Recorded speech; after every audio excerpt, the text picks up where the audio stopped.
예, 요한복음 14장 우리가 잘 알고 있는 말씀입니다.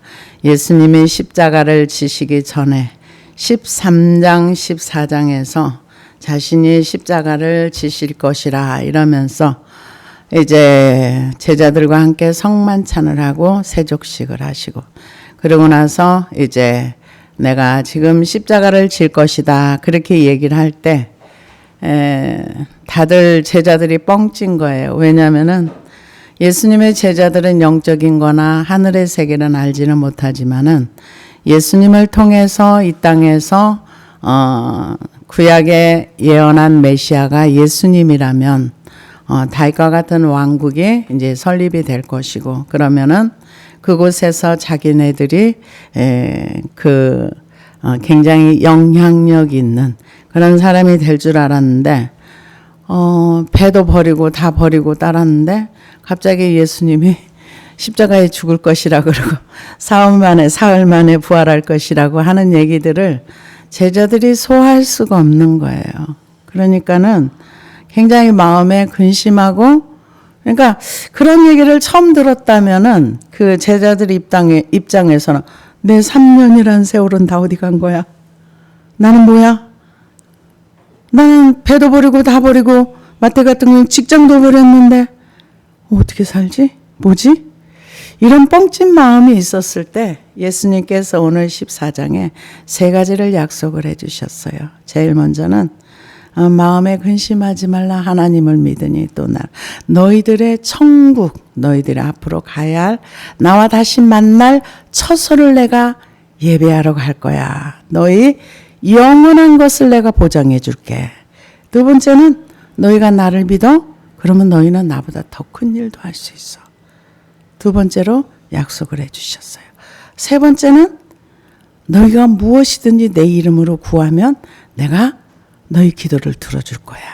이렇게 약속을 주셨어요. 우리가 약속이라는 것은 약속은 지킬 때의 역사가 일어나는 거예요. 그런데 약속을 받았다 그래서 모든 사람이 이 약속을 성취하지는 못합니다. 왜냐하면은 약속을 지키려면 약속하는 그곳에 가서 그 약속을 붙들고 행동으로 옮길 때의 역사가 일어나거든요. 그런데 우리가 성경을 보면은 잘 아는 대로 사도 바울 선생님을 따라서 이제 그 선교사의 길을 이렇게 갔다가 세상을 사랑하여 대만은 데살로니가로 갔고 그러니까 주님을 따라가다가도 얼마든지 다른 길로 갈 수도 있고 침체되어서 가지 못할 수도 있다는 얘기예요. 그래서 오늘 너희는 마음에 근심하지 말라 하나님을 믿으니 또 나를 믿으라. 우리가 마태복음 11장 28절에 보면은 수고하고 무거운 짐진 자들아 다 내게로 오라 내가 너희를 쉬게 하리라 나는 마음이 온유하고 겸손하니 너희는 내게 와서 배우라 이렇게 얘기를 했습니다. 그러니까 근심되는 일들은 우리가 짊어지고 있는 것이 아니라 예수님한테 가지고 나아가면은 하나님이 그거를 해결해 주신다는 거예요. 근데 우리는 자기가 짐을 가지고 가는지 안 가는지도 잘 몰라요. 그리고 힘이 있으면 힘으로 걱정되고 근심되는 일을 스스로 해결하려고 해요. 이거는 정말 하나님의 빛으로 너가 네 문제를 가지고 오지 않았어 하고 깨닫게 해주실 때에 알아요. 그렇지 않으면 끊임없이 내 힘으로 내 노력으로 내 걸로 다 그렇다고 해서 나는 아무것도 안 하고 설교 제목이 이런 설교 제목도 있더라고요. 예수님이 짐을 다 맡아준 다음 나는 뭐 해? 이런 설교 제목도 있더라고요. 그런데요. 이 짐을 맡길 수 있는 사람은 어떤 사람인가? 이 수고와 아니면은 마음의 근심의 짐을 그거를 고민하고 해결하려고 하다가 안 됐어. 그랬을 때 이 문제는 해결 안 되는 건가? 이러면서 그 문제를 가지고 하나님 앞에 나갈 때야 내가 근심의 문제를 주님 앞에 맡기지 않았구나. 이걸 깨닫게 돼요. 그러면 그때 맡겨지는 거예요. 그러니까 짐을 한 번도 맡겨보지 않은 사람들은 짐을 어떻게 맡기는 줄을 몰라요. 해본 적이 없기 때문에. 근데 예수님은 우리에게 너희는 마음에 근심하지 말라. 하나님을 믿으니 또 나를 믿으라. 제일 먼저 믿으라 그랬어요. 믿으라. 그러면서 내 아버지 집에 거할 것이 많도다. 그렇지 않으면 너희에게 일렀으리라. 내가 너희를 위하여 거처를 예비하러 가노라. 여기에 거할 것이 많다 이렇게 얘기를 했는데요. 이거를 모나이라는 그 단어를 썼는데요. 이거는 영구한 저택을 의미한답니다. 그리고 이 하나님께서 이 거할 처소를 예비하는 거. 우리가 하늘나라에 가서 영원히 거할 수 있는 처소를 예비한다. 그 다음에 뭐라 그랬어요? 처소를 내가 너희를 위하여 거처를 예비하면 내가 다시 와서 너희를 내게로 영접하여 나 있는 곳에 너희도 있게 하리라. 이렇게 얘기를 했는데요. 이 말씀을 사람들은 대체로 강림으로 보십니다.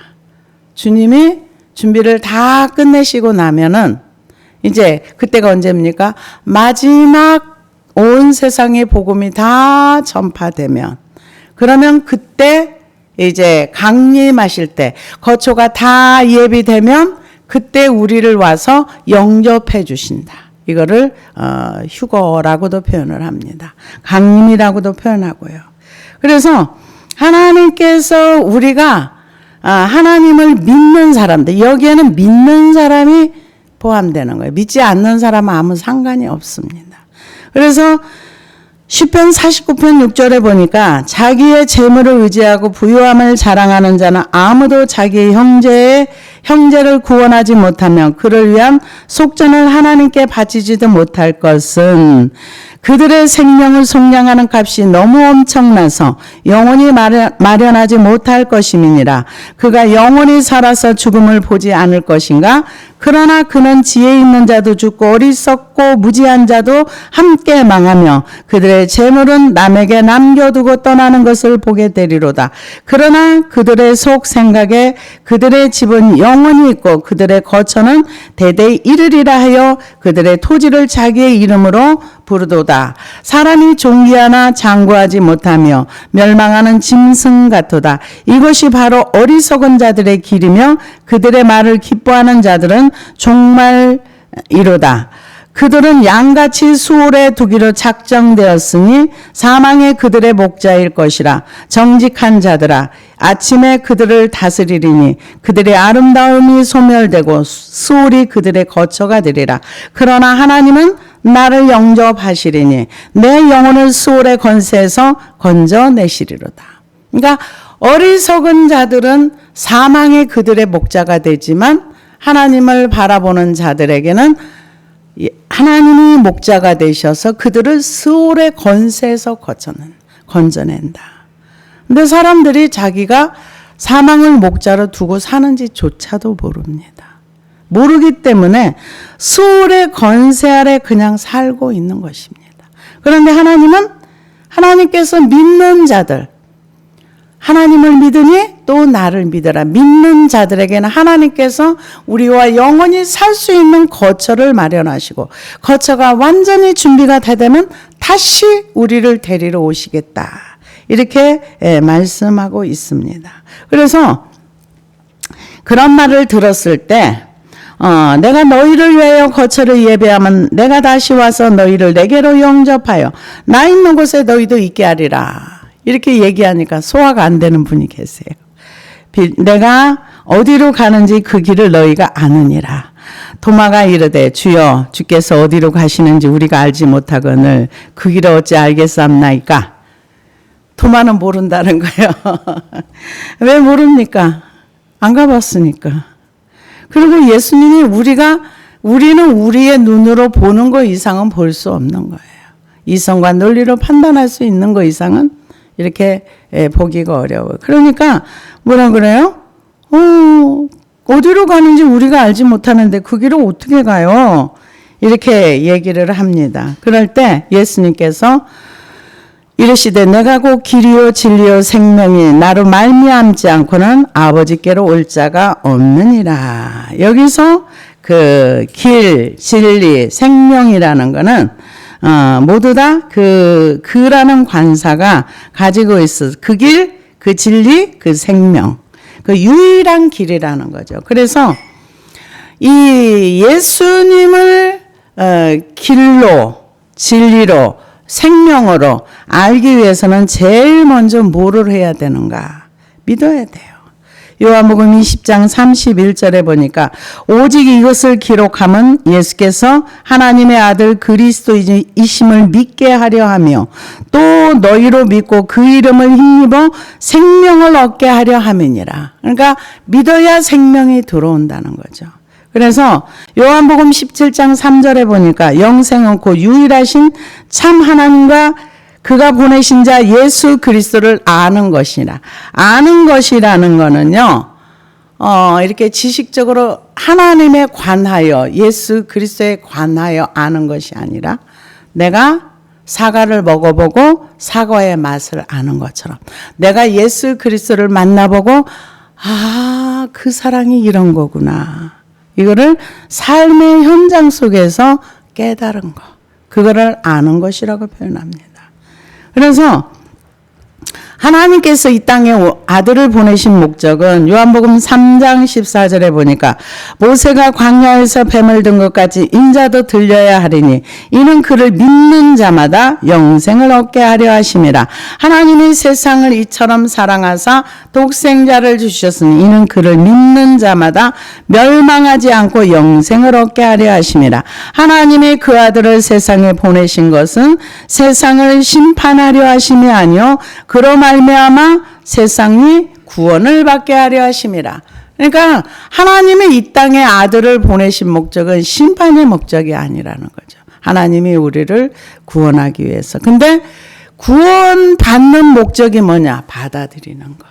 영접하는 거. 사람들이요, 질병이 어디서 많이 오는 줄 아세요?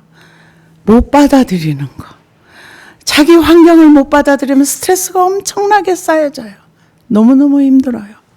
못 받아들이는 거. 내 환경을 못 받아들이고 내 처한 이런 모든 것들을 받아들이지 못하면은 엄청난 그 정신적인 스트레스가 힘듦이 많이 와요. 그런데 우리가 구원을 어떻게 얻는가? 받아들이는 거. 말씀을 받아들이고 말씀이 생명이 있다는 걸 인정하고 이 영접하는 자, 하나님을 영접하는 거, 말씀을 영접하는 거, 말씀을 받아들이는 거, 이게 얼마나 중요한 것인지 모릅니다. 그래서 어떤 사람들은 요거는 받아들이고 요거는 안 받아들이고, 아니요, 하나님의 말씀은 공의와 정의와 사랑이 함께 공존해요. 한 부분만 받아들이고 한 부분은 안 받아들이는 건 아니에요. 그래서 요한복음 10장 9절에 보니까 내가 문이니 누구든지 나로 말미암아 들어가면 구원을 받고 또는 들어가며 나오며 꼴을 얻으리라. 예수님 안으로 들어가야 돼요. 우리가 예수님을 받아들이면 우리가 예수님 안에 들어갈 수 있는 거예요. 그러니까 연합을 얘기하는 거죠. 이게 하루아침에 되는 건 아니지만 그러나 할 수 있습니다. 그래서 이 빌립보 감옥에 갇혔을 때 이제 실컷 매맞았어요. 바울과 실라가. 그랬을 때 그곳에서 하나님을 찬양했어요. 그리고 옥문이 열리고 터가 이렇게 흔들려서 수갑이 다 풀어졌어요. 그러니까 간수가 자살하려고 해요.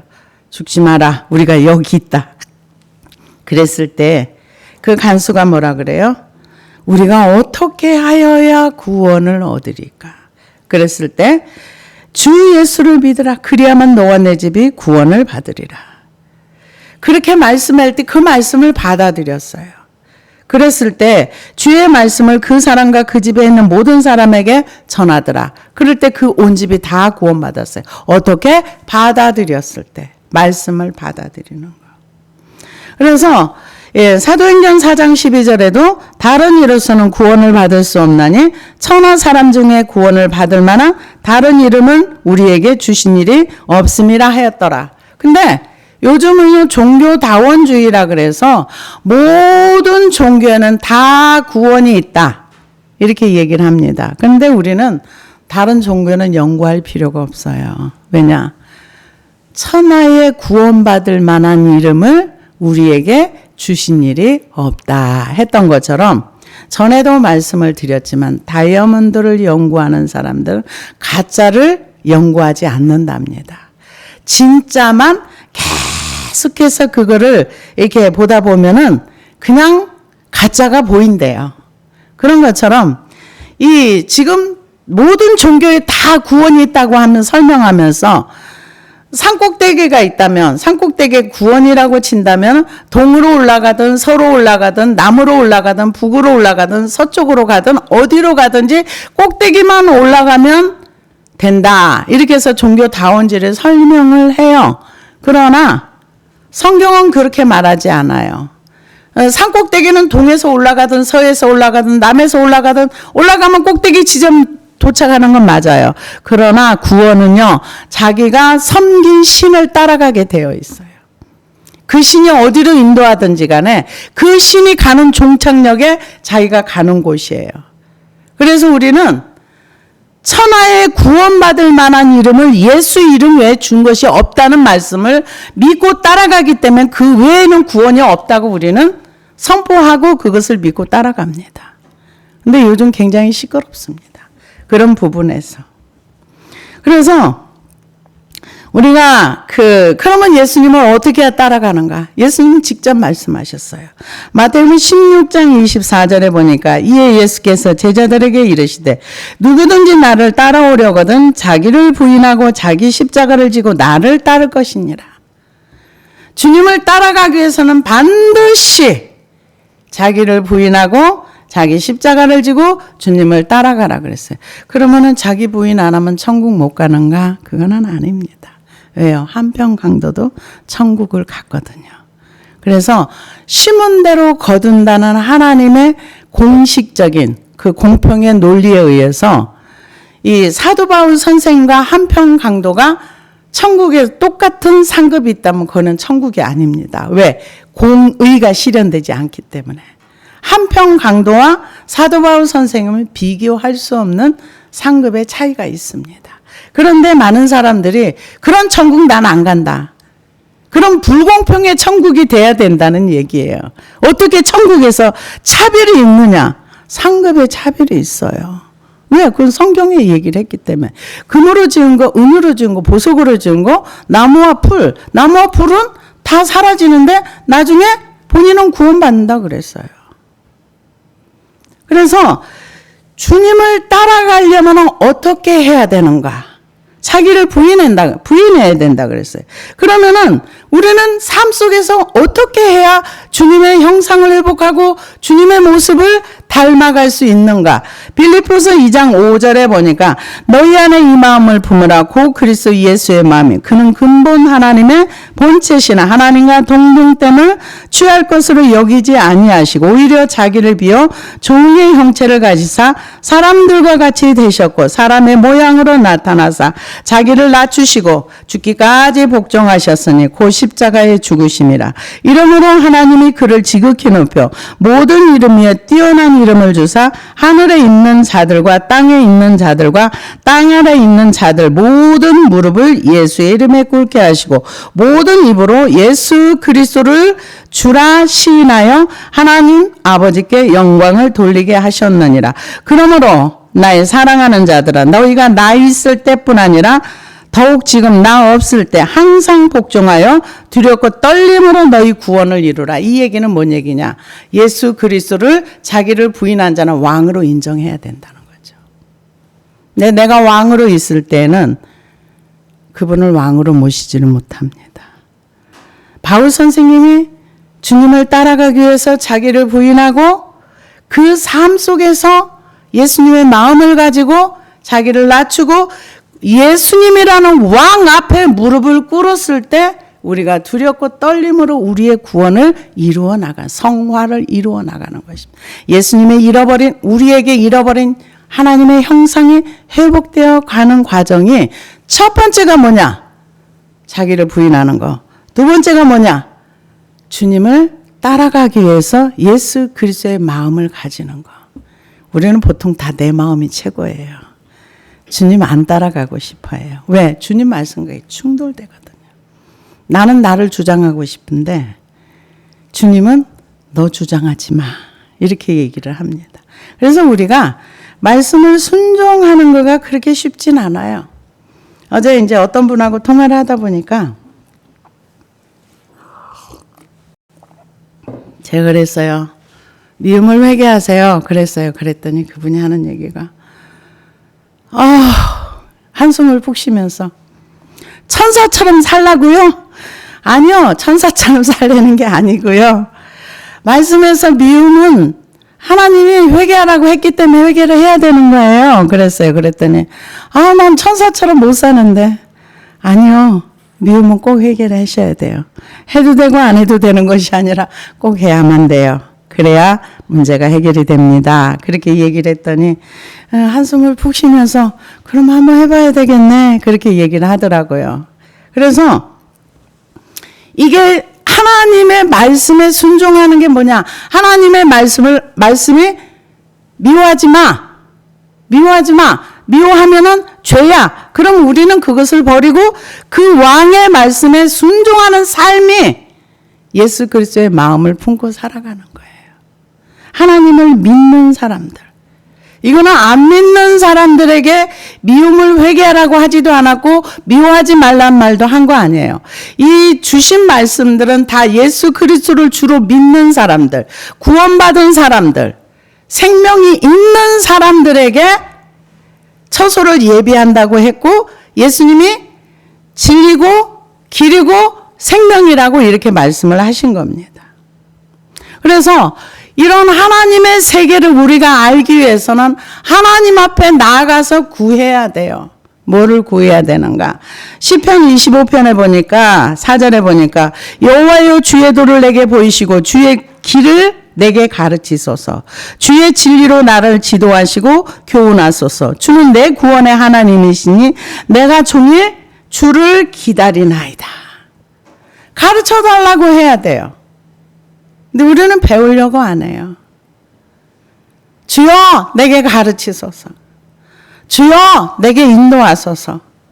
그렇게 할 때 누가 구원받은 사람이 구원받지 못한 세상 사람들에게 너희는 나를 배워하지 않아요. 그들은 시편에 아까 말씀했처럼 스올의 목자이기 때문에 자기 마음대로 본성대로 본능대로 자기가 하고 싶은 대로 살다가 죽으면 그 목자 있는 곳에 그를 따랐던 그곳에 가는 거예요. 우리는 그것을 거스려서 말씀을 따라가야 되기 때문에 늘 삶 속에서 충돌이 일어날 수 있고 고민할 수 있고 힘들 수 있어요. 그러나 꼭 가야만 되는 길입니다. 그 길을 따라가는 것은 힘든 것 같지만 힘들지 않습니다. 어려운 것 같지만 어렵지 않습니다. 그리고 이 길을 따라가는 그 길에는 후회가 없습니다. 많은 사람들이 그런 얘기를 해요. 돈 벌어서 어디 쓸 거야? 며칠 전에도 그런 얘기를 들었어요. 가족을 위해 쓰는 게 제일 행복하다고 그러더라고요. 자기 부모를 위해 쓰고 자기 자녀를 위해 제일 행복하다. 그 다음은요. 뭐 그거 말고 뭐 있어. 그냥 그러고 살다 죽는 거지. 그럴 수 있어요. 그런 사람은 모범생이라고 얘기합니다. 이제 생각하면 허무하다고 그런 얘기를 하더라고요. 근데 예수를 믿는 분인데도 그런 얘기를 하더라고요. 물론 가족을 위해서도 돈도 쓰고 이웃을 위해도 쓸 수 있고 쓸 수 있어요. 그러나 정말 예수님을 따라가는 그 길에는 후회가 없고 허무하지 않습니다. 후회하지 않아요. 억울해하지도 않아요. 주님을 따라가는 그 길은 행복한 길입니다. 그래서 나로 말미암지 않고는 아버지께로 올 자가 없느니라. 너희가 나를 알았더라면 내 아버지도 알았으리라. 이제부터는 너희가 그를 알았고 또 보았느니라. 제자들이 이해할 수 없는 말을 하는 거예요. 하나님을 봤다는 거예요. 그러니까 제자들이 빌립이 이르되 주여 아버지를 우리에게 보여주옵소서. 그리하면 족하겠나이다. 아버지 보여달래요. 하나님을 보여달라는 거예요. 그러니까 예수님이 뭐라고 얘기합니까? 예수께서 이르시되 빌립아 내가 이렇게 오래 너희와 함께 있으되 내가 나를 알지 못하였느냐? 나를 본 자는 아버지를 보았거늘 어찌하여 아버지를 보이라 하느냐? 우리 이성적으로 생각하면 예수님 말씀이 이해가 안 돼요. 왜요? 예수님은 사람들 보기에 그냥 사람의 모습이기 때문에 이해할 수 없는 거예요. 근데 예수님이 뭐라고요? 나를 본 자는 아버지를 보았어. 빌립이 이해할 수 없죠. 왜요? 그냥 사람의 모습이거든요. 그러면서 내가 아버지 안에 거하고 아버지는 내 안에 계신 것을 너희가 믿지 아니하느냐. 내가 너희에게 이르는 말은 스스로 하는 것이 아니라 아버지께서 내 안에 계셔서 그의 일을 하시는 것이라. 내가 아버지 안에 거하고 아버지께서 내 안에 계심을 믿으라. 그렇게 못하겠거든 행하는 그 일로 말미암아 나를 믿어라. 이게 믿으라고 얘기를 하는데 이게 인간의 이성과 논리로는 안 믿어지는 거예요. 근데 이들이 언제 믿었습니까? 성령님이 임하고 나서.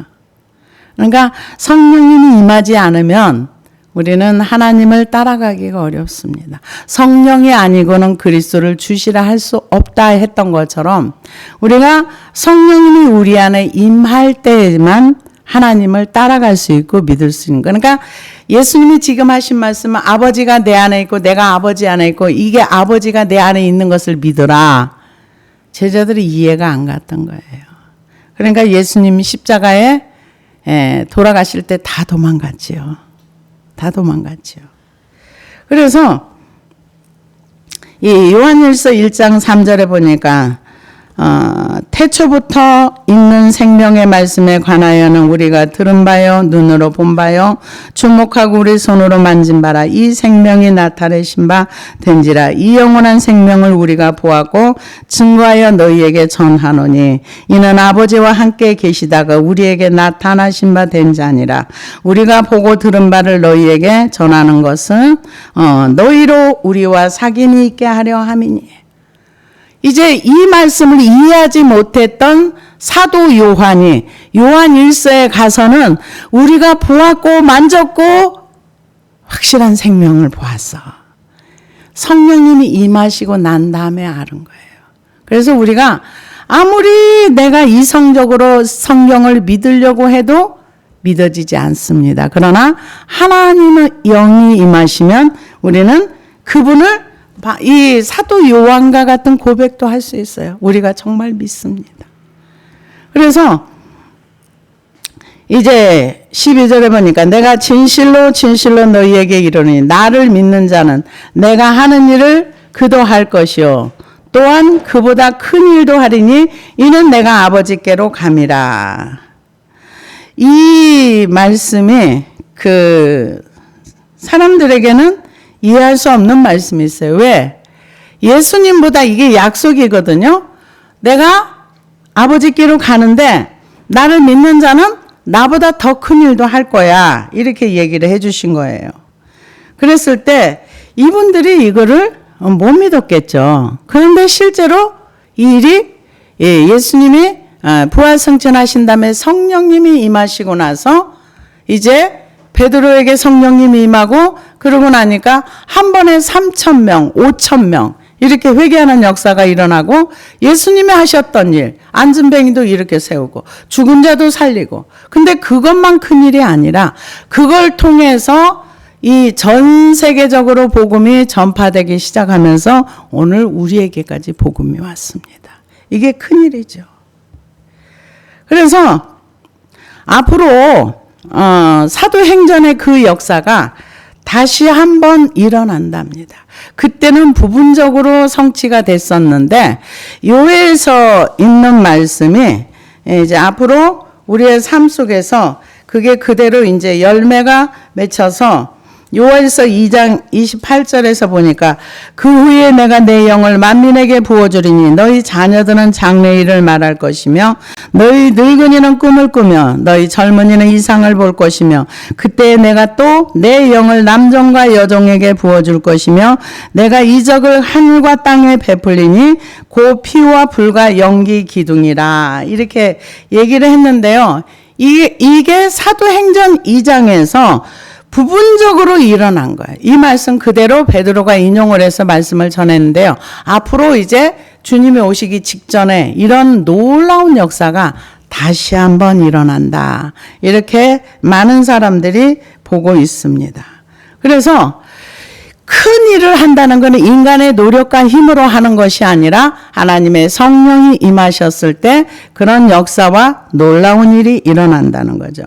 그래서 이사야 42장 5절에도 보니까 하늘을 창조하여 펴시고 땅과 그 소산을 내시며 땅 위의 백성에게 호흡을 주시며 땅에 행하는 자에게 영을 주시는 하나님 여호와께서 이같이 말씀하시되 나 여호와가 의로 너를 불렀은즉 내가 내 손을 잡아 너를 보호하며 너를 세워 백성의 언약과 이방의 빛이 되게 하리니 내가 눈먼 자들을 눈을 밝히며 갇힌 자를 감옥에서 이끌어내며 흑암에 앉은 자를 감방에서 나오게 하리라. 예수님에게 주신 말씀인데 예수님의 사역을 하는 많은 사람들이 이 일을 하고요.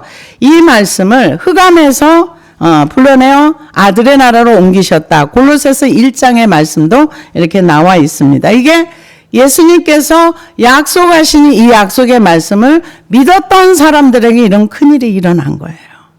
그래서 예수님이 큰일을 한다. 예수님보다 더 큰일을 한다. 근데 이 약속의 말씀이 이루어졌고 앞으로도 이루어질 것입니다. 그래서 너희가 내 이름으로 무엇을 구하든지 내가 행하리니 이는 아버지로 하여금 아들로 말미암아 영광을 받으시게 하려 함이라. 이름으로 무엇을 구하든지 그대로 준다. 이건 믿음의 기도죠. 근데 예, 성경을 보면은 참 많이 나와 있어요. 누가 내 이름으로 무엇이든지 그대로 구하면 주겠다. 이게 누가복음에도 나와 있고요. 또 문을 두드리라. 그러면 열릴 것이라. 예, 찾으라. 찾을 것이라. 이런 말씀으로 우리에게 많은 약속을 주셨어요. 근데 저는 그때 이제 이런 어떤 인생의 힘든 상황 속에서 있을 때 구하라, 찾으라, 두드리라 이렇게 해서 구하면 무조건 주는 줄 알았어요. 그랬더니 그 구하기 이전에 그분과의 관계성이 필요하더라고요. 하나님이 내가 믿으면 꼭 준다는 믿음. 이 믿음이 있으면 하나님이 일하십니다. 근데 믿음 없이 무조건 구하기만 한다면 그거는 어떤 신에게 기도하는 거나 똑같은 거예요. 그래서 이 믿음을 점검하는 거. 내가 이렇게 구하고 예수님이 약속하신 걸 내가 믿을 때 그 역사가 일어날 것이라는 믿음. 근데 하나님 앞에 딱 서면은요, 감출 수가 없어요. 안 감춰져요. 그냥 나의 속에 있는 본질이 그대로 나와버려요. 참 두려운 세계입니다. 그래서 요한복음 14장에 세 가지 약속이 뭐냐면 제일 첫 번째는 믿으면 우리는 믿고 그 길을 따라간다면 생명 되시고 길 되시고 구원 되시는 이 길이요 진리요 생명 되신 예수 그리스도를 따라간다면 우리는 천국은 확실하게 가는 것입니다. 근데 내가 중간에 변절돼 가지고 대마처럼 세상으로 나가면 안 돼요. 그런데 하나님께서 가장 많이 화냈던 내용들이 뭐냐면은 얘네들이 그 길을 안다고 하는데 그 길을 몰라. 그 길을 가지 않아. 에레미야서에 가장 많이 했단 말이에요. 그 길을 안다고 하는데 그 길을 몰라. 왜 모를까요? 가려고 하지 않기 때문에. 관심과 시간을 들여서 우리가 사람과 교제를 해도 관심과 시간을 들여야 교제가 이어지는 거예요. 저분이 뭘 싫어하는지, 뭘 좋아하는지 최소한의 어떤 기본적인 기초라도 있어요. 그래야 교제가 되는 거예요. 생각 없이 내 맘대로 하면은요, 얼마 지나서 그 관계는 깨져버려요. 그런 것처럼 우리가 하나님을 믿으라 했을 때 진짜로 믿어야 되고, 두 번째 준 약속은 너희가 나를 믿어? 그러면 너희가 나보다 큰 일도 할 거야. 온전히 믿을 때. 그러고 나서 너희들이 내 이름으로 무엇이든지 구하면 내가 할게. 이것도 약속이에요. 근데 여기에 포함되어 있는 거는 돈이나 명예나 어떤 권력이나 이건 아무것도 없어요. 하나님이 요구하시는 거 딱 한 가지예요. 믿으라예요. 믿어라. 믿으면 천국은 확실하게 내가 집을 준비해 놓을 것이고, 두 번째, 너희들이 나를 믿고 일을 하려고 하면은 얼마든지 큰 일도 할 수 있어. 그리고 세 번째는 너희들이 나를 믿고 기도하면 그거 받을 수 있어. 근데 그 전제 조건이 뭐냐? 믿음이에요. 믿음입니다. 그래서 믿음 없는 것을 도와주셔서 마가복음 9장에 보면은 거기서도 이제 믿으라고 하니까 그 귀신 들린 자의 그 아들을 둔 아버지가 주여 나의 믿음 없는 것을 도와주소서. 그리고 주님이 고쳐주셨던 것을 우리가 볼 수 있습니다. 그래서 이 무엇이든지 내게 구하면 내가 행하리라. 이거는 믿음의 역사를 얘기하는 거예요. 믿음을 얘기하는 겁니다. 그래서 하나님은 우리에게 좋은 걸 주기를 원하세요. 우리가 고통 가운데서 막 신음하면서 살기를 원하지 않으세요. 근데 왜 우리는 고통 가운데 사는가? 하나님을 잘 몰라서 그래요. 하나님은 활용하라는 얘기가 절대로 아닙니다. 하나님은 활용당하시는 분이 아니십니다. 그분은 우리가 믿고 순종하고 따라갈 때 우리에게 좋은 걸로 주신다는 거죠. 그래서 이 말세가 된다면은 믿음이 없는 세대라 그랬어요. 그래서 말세에 믿는 자를 보겠느냐 했는데, 주님은 우리에게 믿는 사람이 있든지 없든지 상관없이 네가 나를 믿어야 돼. 우리에게 요구하시는 건 믿음입니다. 믿음이 있으면 세상의 어떤 풍파 속에서도 그 믿음의 힘으로 견디고 나가고 승리하는 역사가 우리에게 일어날 줄로 믿습니다. 기도하시겠습니다.